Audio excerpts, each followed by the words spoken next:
Shopping has somehow become entertainment for us. More people visit Minnesota's Mall of America each year than Disneyland, the Grand Canyon, and the Grand Ole Opry combined.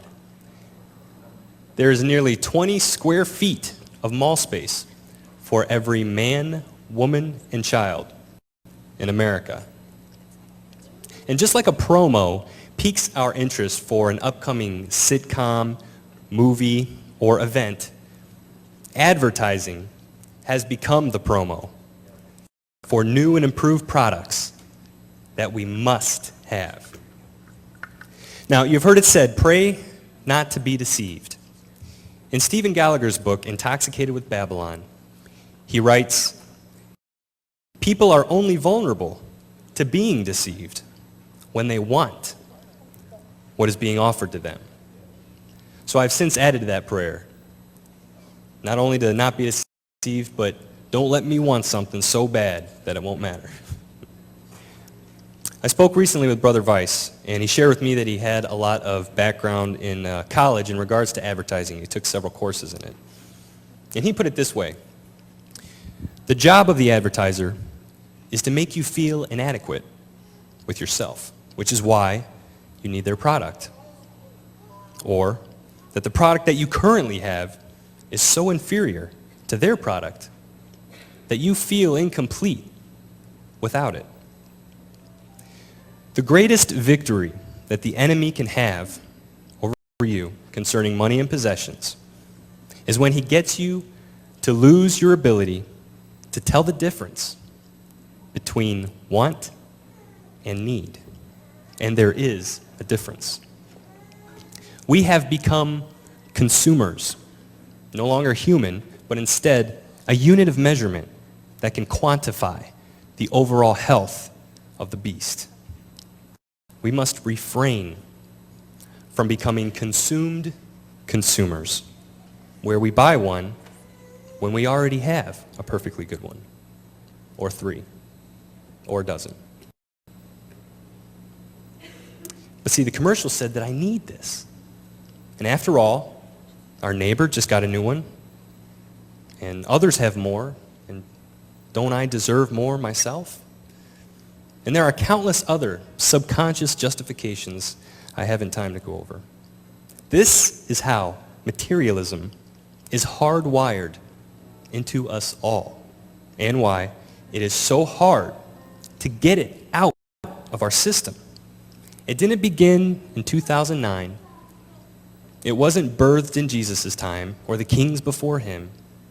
Look at the tomb of King Tut, and yet it didn't begin there either. In fact, it begins where most things do, in the garden. It was there that they followed their own appetite rather than following God. And that is the nature of materialism and why it is so dangerous. Because it's not the money or the cars. That's the fruit, if you will, of the tree of materialism. We need to uproot the entire tree. We can't just pray it down. We need to go out there, get the hatchet, start hacking away, one branch at a time. And for anybody that's taken down a tree, down to the stump, remove some of the roots, knows that it is not an easy task. It takes a lot of work and effort. The work and effort that I speak of is the creation of an inner appetite towards God and away from this world.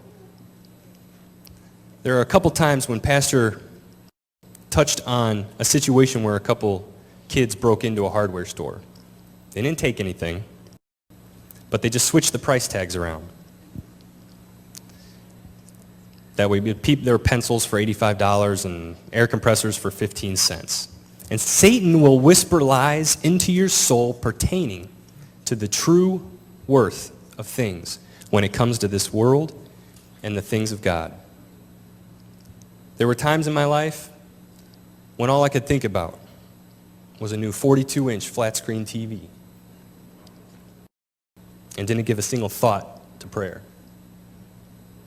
There were months where I couldn't go a day without reading my email but could effortlessly go weeks without reading my Bible. My price tags were wrong. We were made for one person, Jesus, and one place, heaven. Keep the right price on those price tags. Someday, this upside-down world will be turned right side up. There's a turn coming. And there's nothing in all eternity that can make it go the other way, the way that it used to be. And if we're wise, we'll spend our brief lives on this earth positioning ourselves for the turn. Can you imagine if we had God's perspective even for a moment? And what would we think? To look at the way our creation goes through life, accumulating and hoarding and so proudly displaying things, dedicating more time, effort, and energy into them and the accumulation of them than anything else. Adam and Eve committed a single act, and yet daily we struggle with the choice between an appetite to please ourselves and having an appetite for Him. Blessed are they that hunger and thirst after righteousness, for they will be satisfied. So much so that Isaiah said, they will never hunger again. I was blessed to be able to spend some time with my father this weekend. And he touched on something during a meal that I myself have pondered. He said, it's amazing that we have to eat 2 to 3 times a day. And I've pondered that because I've been taught that for every natural thing, there's a spiritual equivalent.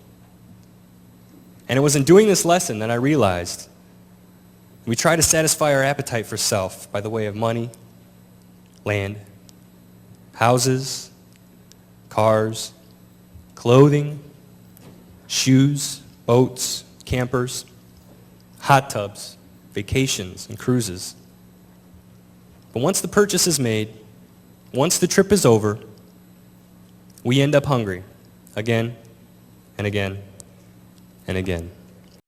But Jesus said, whoever comes to me will never be hungry again.